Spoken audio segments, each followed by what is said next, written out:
your inner clock say if you asked it why it's so loud? Think about that for a second. Like you could actually ask and it would answer.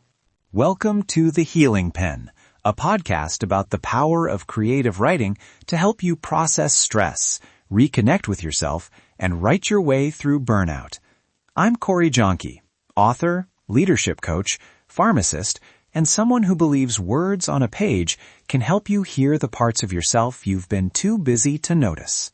If you've been carrying too much for too long, emotionally exhausted, overwhelmed, or simply longing for space to breathe, you are in the right place. This episode invites a little experiment. Turn the pressure of time into a dialogue you can actually listen to and respond to with care. A few months ago, I was up late, eyes burning and coffee gone cold, trying to finish a talk I'd promised weeks earlier. My laptop cursor blinked like a tiny metronome, reminding me I was late.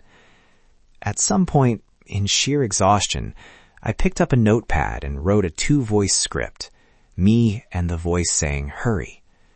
What surprised me wasn't the cleverness of the script, but the clarity that followed.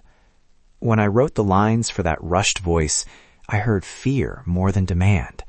Fear of falling behind, fear of being judged, fear of not being enough. Writing it down gave me distance. Suddenly the rush felt less like a command and more like a worried child tapping my shoulder. Maybe that sounds small, but it changed the way I showed up the next day. I didn't obliterate my deadlines, but I stopped answering every urgent ping with the same reflexive panic. I began to ask, what is this voice trying to protect me from? Let's name what we usually feel when time tightens. Anxiety that someone's watching a countdown behind you. Perfectionism that insists you need more polish before anything ships. And that hollow, numb productivity where you check boxes but can't remember why. These are the common faces of the inner clock. They push you into faster motion, but speed rarely heals what's underneath. Why does this keep us stuck? Because responding from panic keeps the part of you that needs rest or boundaries from being heard. When the inner clock screams, the only option most of us know is to sprint, and sprinting burns the trust we have in ourselves. The dialogue practice I'll share helps you step between the scream and your action. It creates a small gap where curiosity can enter. Here's the core idea. Personify your inner clock and write a short conversation between you and it. Give it a voice. Name it if you like. Then ask it a simple question. Why are you rushing me? Listen in writing for an answer that usually points to a need. Safety, control, fear of being judged, or worry about losing something important. Writing the clock's reply puts distance between you and that automatic voice. Distance creates choice. When the inner clock becomes a character on the page, you can respond differently, curiously, firmly, or compassionately, instead of reflexively obeying. Okay, let's do a quick example together. I'll read a tiny scripted exchange I once wrote. Picture 2 lines on the page. Clock and me. Clock. Hurry, there's never enough time. If you don't finish this now, they'll think you're soft. What do you think you'll lose if I don't finish right this minute? Respect, control, the feeling that everything's safe. Would it help if I finished the most important part now and postponed the rest until after lunch? Maybe, but I'm scared you'll forget. I hear that. I can set a reminder, and I will check back at 2 p.m. For now, can you rest while I do the most essential piece? I'll try. Thank you.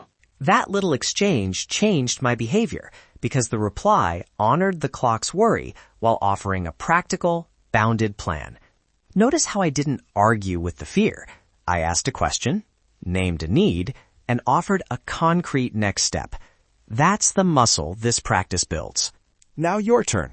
Here's a time-boxed practice you can do in 3 different lengths depending on how much space you have. Short version, 2 to 4 minutes, write 2 or 3 lines. Label them clock and me.